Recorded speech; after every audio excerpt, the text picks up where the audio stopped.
राजगंज में ट्रक चालक को गोली मारने के आरोपी दारोगा संतोष रजक बर्खास्त। 4 साल पहले घटी थी घटना। धनबाद एसएसपी के प्रस्ताव पर बोकारो डीआईजी ने की कार्रवाई।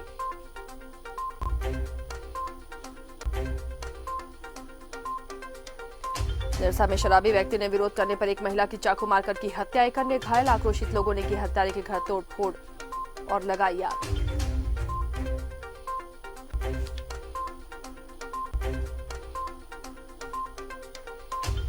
झरिया में दबंगई। घर में घुसकर महिला से छेड़खानी। विरोध करने पर पीटकर किया घायल। इलाज के लिए अस्पताल में कराया गया भर्ती।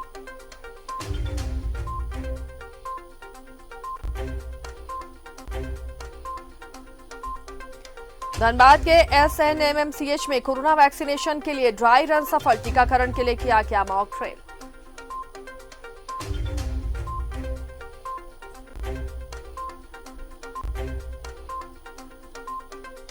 सुभाष चंद्र बोस की 125वीं जयंती। धनबाद से नेताजी का है खास कनेक्शन। गोमो स्टेशन पर अंतिम बार देखे गए।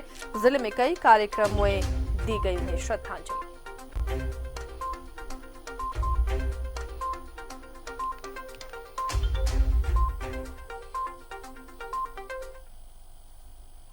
नमस्कार, स्वागत है आपका न्यूज 11 भारत में। धनबाद की तमाम खबरों के साथ मैं हूं आसिया।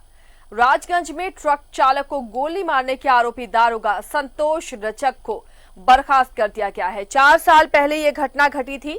धनबाद एसएसपी के प्रस्ताव पर बोकारो डीआईजी प्रभात कुमार ने इसे बर्खास्त किया है। संतोष रजक का तबादला गढ़वा जिले में हो गया था। बर्खास्तगी का पत्र अनुमोदन के लिए गढ़वा जिला भेज दिया गया है। दारोगा संतोष रजक पर धनबाद जिले में विभागीय कार्रवाई भी चल रही थी। इस मामले की जांच में डीएसपी की गर्दन भी फंसी हुई है।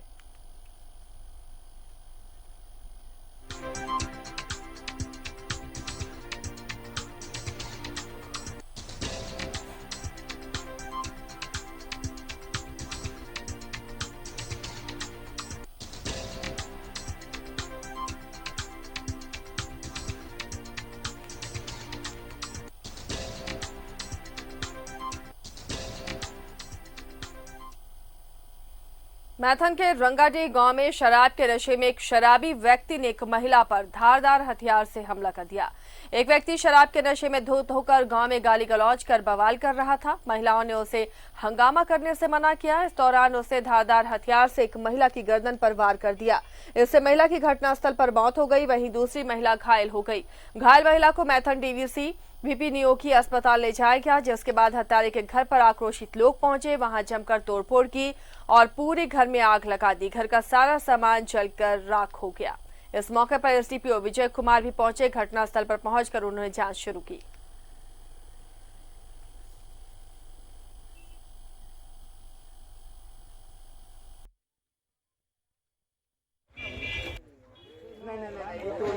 प्रेस मंगवा दीजिए ना।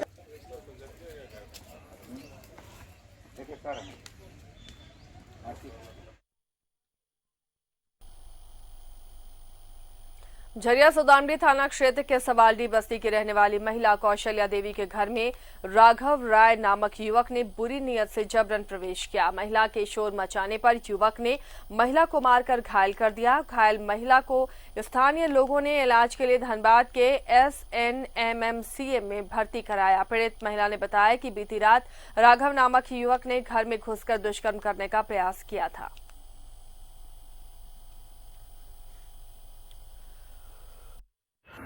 लड़का जबरदस्ती करना चाह रहा था। बोल रहा है कि एक रात के 1000 रुपये देगी। 4 लड़का है हम कैसे लोग। बोलेगी?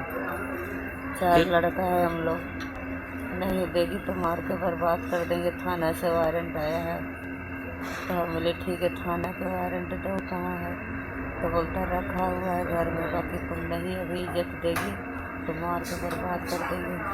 और उसके बाद बोले हम घर चल गए। दरवाज़ा पीटने लगा तो हम खोले कि कह रहे तुम घर नहीं जाएगा? तो ना नहीं जाएंगे, तुम निकल बाहर। निकले बाहर, डंडा से मार कर बेहोश कर दिया। धनबाद नव निर्माण संघ के अध्यक्ष और रघुकुल समर्थक वेद प्रकाश ओझा ने सिंह मेंशन समर्थक लक्की सिंह से अपनी जान को खतरा बताया है।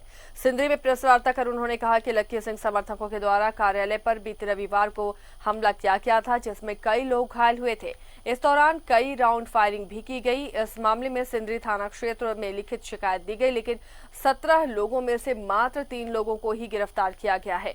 पीड़ित पक्ष ने मुख्य साजिशकर्ता का नाम प्रशासन को देने के बाद भी पुलिस पर शिथिलता बरतने का आरोप लगाया है। उन्होंने कार्रवाई नहीं होने पर मुख्यमंत्री और डीजीपी से मिलकर ज्ञापन देकर आंदोलन करने की बात कही। लक्की सिंह के गुर्गे आके और इनके साथ मारपीट करने लगे, जो बिना तर्क के, जिसका कोई मतलब नहीं था। प्रशासन द्वारा हमें किसी प्रकार का मदद नहीं मिल रहा है। हर एक बार हमारे कार्यालय पर हमला होता है और हमारे ऊपर ही केस दर्ज होता है। पिछली बार का घटना है कि हमारे कार्यालय पर हमला हुआ, हमने उस चीज़ का प्रशासन को संज्ञान दिया तो हमारे ऊपर ही एफआईआर कर दिया गया, लेकिन उसके नाम पर अभी तक लक्की सिंह के ऊपर एफआईआर नहीं हुआ, उसे अरेस्ट नहीं किया जा रहा है। खुलेआम वो मार्केट में घूम रहा है, घर पे बैठ रहा है, राजनीति कर रहा है और प्रशासन हाथ पे हाथ धर के बैठी हुई है। तो ये इसे हमें क्या समझे कि प्रशासन उसे गुंडा बना के समाज के लोगों को डरा रही है। इससे तो यही साबित होता है कि भाई प्रशासन उनको गुंडा बना रही है सिंदरी का, कि आप लोगों को धमकाइए, डराइए बस। धनबाद के गोविंदपुर में खड़े ट्रक में तेज रफ्तार बाइक ने टक्कर मार दी, जिससे बाइक सवार युवक गंभीर रूप से घायल हो गया। घायल हालत में टुंडी पुलिस ने प्राथमिक उपचार के लिए उसे भर्ती कराया, जहां बेहतर इलाज के लिए SNMCH रेफर कर दिया गया।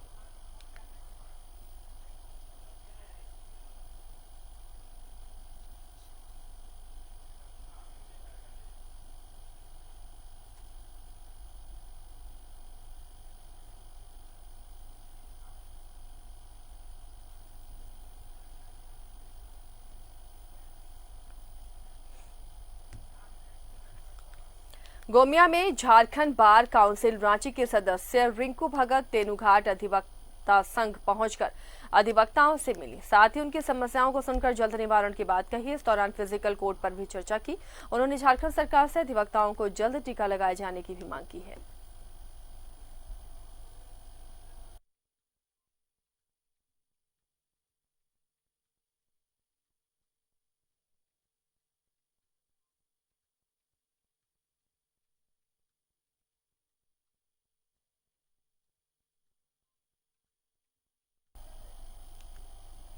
धनबाद एसएसपी असीम विक्रांत मिज के निर्देश पर रणधीर वर्मा चौक और स्टील गेट में शाम को एंटी क्राइम चेकिंग अभियान चलाया गया। इस दौरान पुलिस के वरीय अधिकारियों ने थाना स्तर पर सभी प्रकार के वाहनों की जांच की।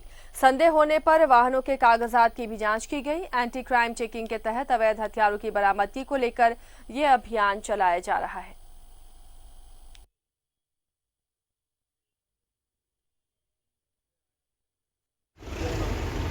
क्राइम चेकिंग चल रहा है। ये वरीय पदाधिकारी के आदेश से शाम 6 बजे से शाम 8 बजे तक का ये सारा जितना भी गाड़ी यहाँ से पार हो रहा है इस चौक से, उसको चेक किया जा रहा है। इस रोड का सारा गाड़ी हो, जिससे यहाँ के क्राइम वगैरह जिससे बढ़ गया है, ये सब सारा चीज़ को लिए देखा जाए। कोई ड्रंक ड्राइविंग करके तो गाड़ी नहीं चला रहा है।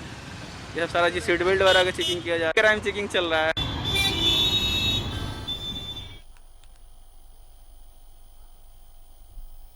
नेताजी सुभाष चंद्र बोस की जयंती को पराक्रम दिवस के तौर पर मनाया जा रहा है। धनबाद में भी इस दौरान नेताजी याद किए गए। भारतीय जनता पार्टी जिला समिति ने नेताजी सुभाष चंद्र बोस की 125वीं जयंती को पराक्रम दिवस के रूप में मनाया। धनबाद शहर के बैंक मोड़ स्थित नया बाजार सुभाष चौक में शनिवार को उनकी प्रतिमा पर माल्यार्पण कर उन्हें श्रद्धांजलि अर्पित की गई। कि अंतिम बार जब वो गोमो स्टेशन गए तो धनबाद होकर के गए, इसलिए हम लोग संवेदनशीलता के साथ भी उनके साथ जुड़े हैं। धनबाद के लोग आज हम उन्हें याद कर रहे हैं, उन्हें हम श्रद्धांजलि दे रहे हैं और भारतीय जनता पार्टी, भारतीय जनता युवा मोर्चा के कार्यकर्ता उनसे प्रेरणा। गुरदास चैटर्जी फाउंडेशन की तरफ से निरसा स्थित मासस कार्यालय परिसर में एक रंगारंग कार्यक्रम का आयोजन किया गया।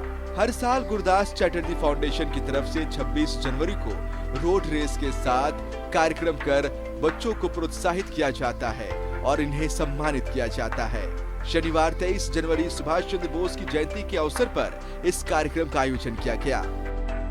गुरदास चैटर्जी फाउंडेशन के द्वारा स्पोर्ट्स, कल्चरल एक्टिविटीज एवं दूसरे तमाम सामाजिक कार्यों में लोग लिप्त रहते हैं और हम लोग इसके साथ साथ जो लोग भी सभी प्रखंडों में फर्स्ट सेकंड एवं अच्छे पढ़ाई लिखाई में उन लोगों को भी प्रोत्साहन करने के लिए यहाँ पर हम लोग बुलाते हैं। निरसा के कुमार धुबी चौक स्थित नेताजी सुभाष चंद्र बोस की मूर्ति पर माल्यार्पण कर नेताजी की 125वीं जयंती मनाई गई। इस मौके पर विधायक अपर्णा सेन गुप्ता ने कहा कि देश की आजादी में नेताजी सुभाष चंद्र बोस ने अहम भूमिका अदा की।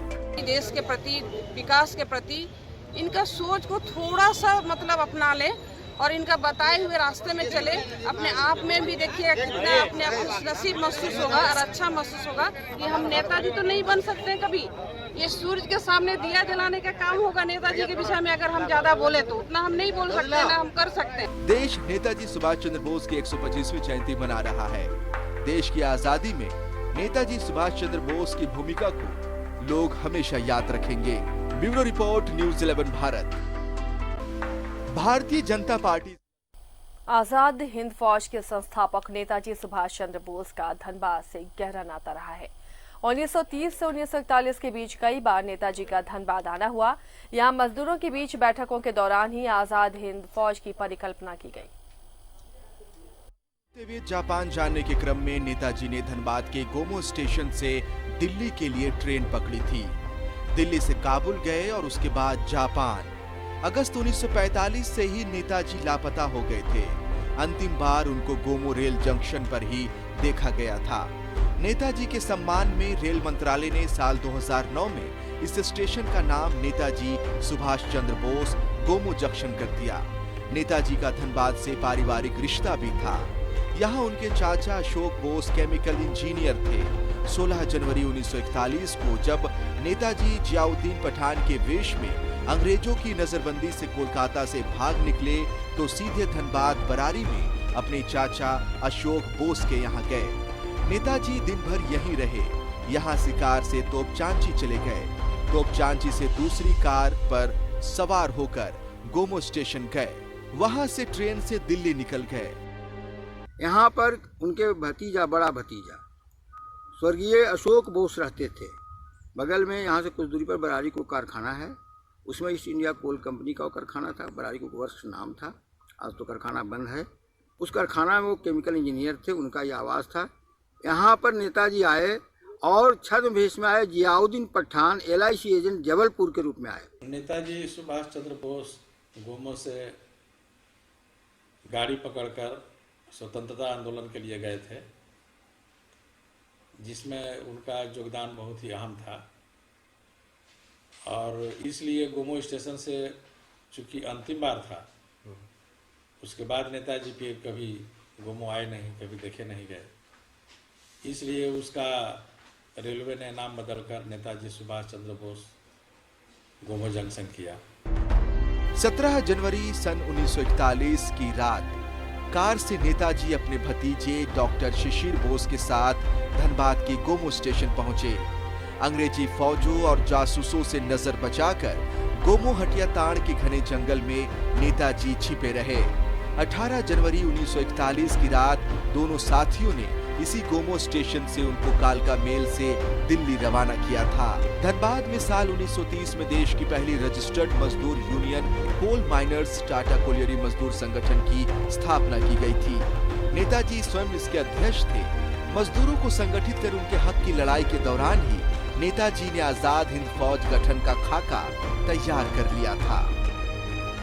और नेताजी का संबंध इस कोयला अंचल से गहरा था और वो अंतिम समय में जो यहाँ से यात्रा किए वो धनबाद से ही निकले थे और गोमो गए। बहरहाल आज धनबाद के राजनीतिक और गैर राजनीतिक संगठनों ने अपने रियल हीरो को भावपूर्ण श्रद्धांजलि दी और उनके यादों को संजोया। न्यूज़ 11 भारत के लिए धनबाद से कुंदन सिंह की रिपोर्ट। एक छोटे से ब्रेक के लिए रुकते हैं, जल्द लौटेंगे कुछ और खबरों के साथ।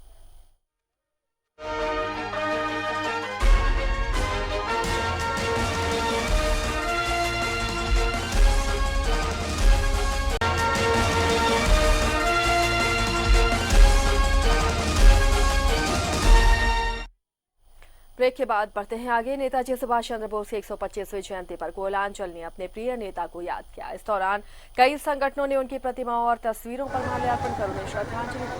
वहीं बंगाली वेलफेयर सोसाइटी ने मोटरसाइकिल रैली निकाली और नेताजी के सम्मान में नारे भी लगाए। साथ ही वेलफेयर के वक्ताओं ने दुख जताते हुए कहा कि नेताजी को जिस तरह का सम्मान मिलना चाहिए था वो आज तक नहीं मिला। उन्होंने केंद्र सरकार से मांग की है कि नेताजी से संबंधित सभी वाकयातों को जनता के सामने लाया जाए ताकि देशवासी उनके किए गए कार्यों से अवगत हों।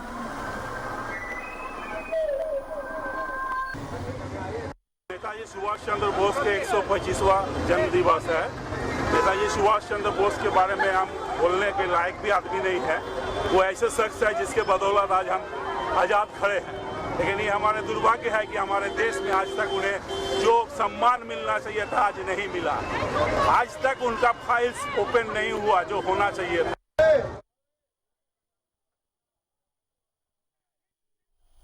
धनबाद में कांग्रेस कमेटी ने कार्यकर्ता मिलन समारोह और वन भोज का आयोजन किया, जिसमें सैकड़ों की संख्या में कांग्रेस के नेता और कार्यकर्ताओं ने हिस्सा लिया। चाहते हैं कि साहब सुभाष चंद्र बोस का जिस तरह से कांग्रेस को चाहते थे आगे बढ़ना, आज संगठन मजबूत हो और राहुल जी जो है अगले प्रधानमंत्री बने और हम लोग जो है संगठन को मजबूत करेंगे, तभी जो है कांग्रेस आगे बढ़ेगी। इसके लिए संघर्ष करना।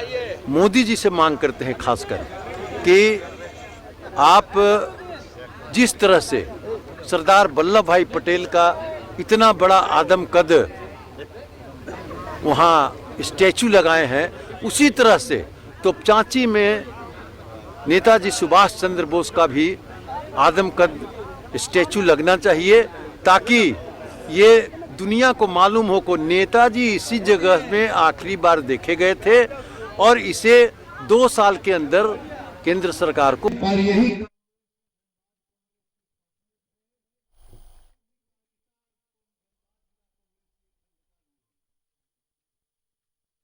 कि साहब सुभाष चंद्र बोस का जिस तरह से कांग्रेस को चाहते थे आगे बढ़ना, आज संगठन मजबूत हो और राहुल जी जो है।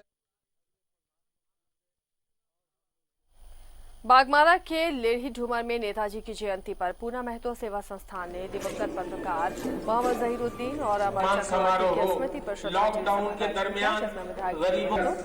अतिथि के रूप में शामिल हुए। कार्यक्रम में स्थानीय पत्रकारों को सम्मानित किया गया। देखिए, आज के कार्यक्रम नेताजी सुभाष चंद्र बोस जी के जयंती समारोह में आज पूना महतो सेवा संस्थान द्वारा पत्रकार सम्मान समारोह शहीद 2 हमारे पत्रकार शहीद हुए तो उनका भी परियोजनों को सम्मान दिया गया। और लगातार पूना महतो सेवा संस्थान द्वारा लगातार लॉकडाउन के कार्यकाल में भी इन्होंने लगातार जगह जगह पर असहाय लोगों को सहायता देने का काम किया। सामाजिक कार्य में बढ़ चढ़कर पूना महतो सेवा संस्थान कार्य कर रहे हैं। निश्चित तौर पर जो भी हमारे पूना महतो सेवा संस्थान द्वारा सहयोग हो पाएगा उनको जरूर हम लोग करने का आश्वस्त है।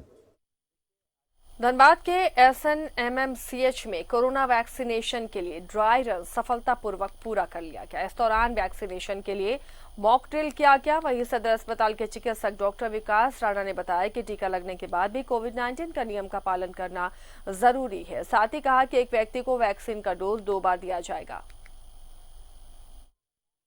बिल्कुल, आप जान लीजिए हम लोग जो वैक्सीन दे रहे हैं, वैक्सीन का पहला डोज लगाने के बाद ऐसा नहीं होना है कि हम लापरवाह हो जाएं कि हमने वैक्सीन ले लिया है और हमें कुछ नहीं होगा। ऐसा कुछ नहीं है।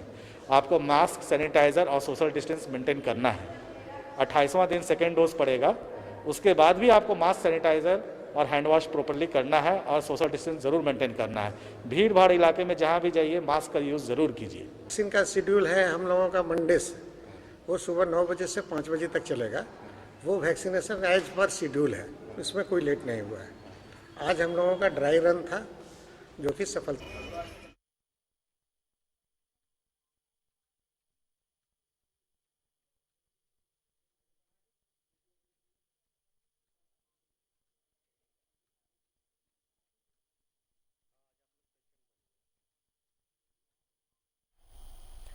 धनबाद के दक्षिणी टुंडी में जेएमएम ने वनभोज सहकारिता मिलन समारोह का आयोजन किया, जिसमें टुंडी विधायक मथुरा प्रसाद महतो भी शामिल हुए।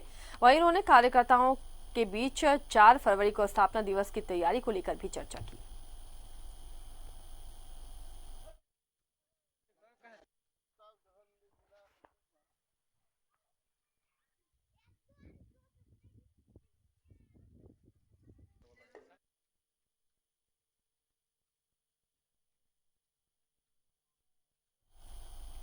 इसके साथ ही धनबाद की खबरों में फिलहाल इतना ही। बाकी खबरों के लिए जुड़े रहिए न्यूज़ 11 भारत के साथ।